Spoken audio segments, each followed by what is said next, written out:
for the last several weeks, we've been kind of on hold, waiting for things to be ready to insulate the trailer, which is the next step in the interior. First, we had to get this air compressor, and then we had to get it hooked up. We had to build this little shed for it, and we had to get the material to actually insulate. This air compressor is a bit of a project. Corey built the shed, I've wired it up. Let me show you how I did that. To turn on and off this giant 5 horsepower single phase motor for the air compressor, you need a relay. This is a magnetic relay and an overload protection that does the actual turning on and off based on what the pressure switch on the air compressor does. Now there's one built into the air compressor, very similar to this, but it works at 175 PSI, which is a little high for what we need. This one works on and off at 135 PSI. I have them both wired in on a selector switch right there. So if the switch is up, it'll kick on the high pressure, and the switch is down, it'll kick on the lower pressure, and in the middle, just turns it all off. Trying to make this thing as safe as we can.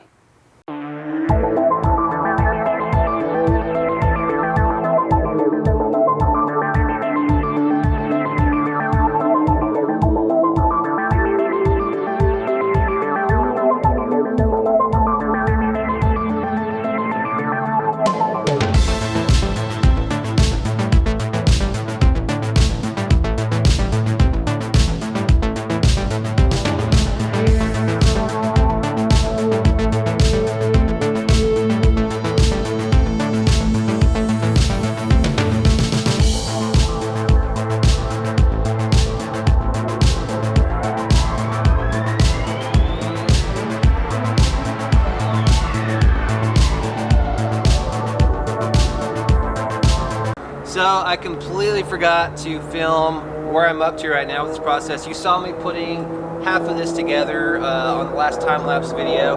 So just to walk you through what we're doing, we are building basically just this little outdoor casing for a giant air compressor that we're going to use to add foam to the trailer.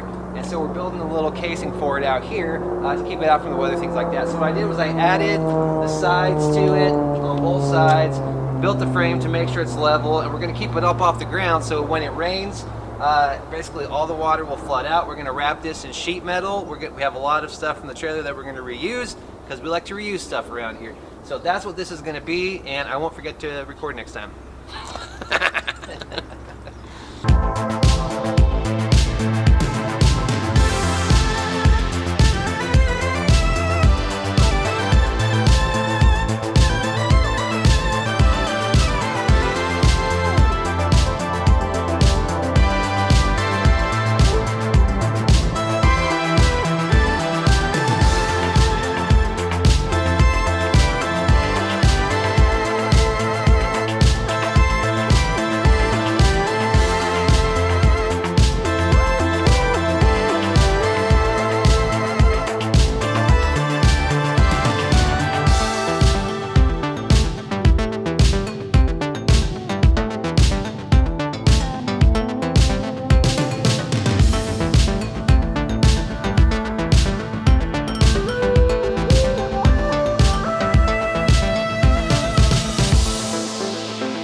So this air comes out of that little shed, and we're going to follow this yellow hose all the way down to this pressure regulator, which will drop the pressure to what we need for the spray gun. And then another yellow hose, also very long, that will go down, up, into the trailer and connect to this guy, the spray gun. So let me talk about that. So the way this thing works is this. You have this pneumatic cylinder, which gets air from the big air compressor and forces two pistons up these two tubes in this big canister. This canister contains these two chemicals, which when they are forced through, mix together in this nozzle and get sprayed out there with a whole bunch of air, which also comes from the air compressor, and sprays the whole thing out. It will then expand by quite a bit and go into the ceiling up here to insulate it. Or that's the plan. I've never used this system. This is a new system, so we'll have to see. Before Tox can start working on the outside of the spaceship, we've got to put on new gutter, power wash it, prime it, and guttering for a manufactured home is kind of a weird thing. I went to Wichita and picked it up since I couldn't find it in Enid or Oklahoma City.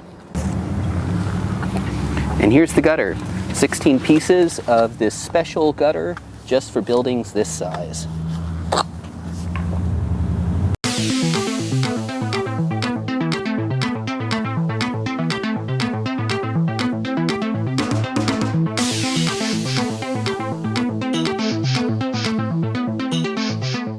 So why are we going through all this effort to use this complicated gun that requires this big air compressor to insulate the ceiling and walls of this manufactured home?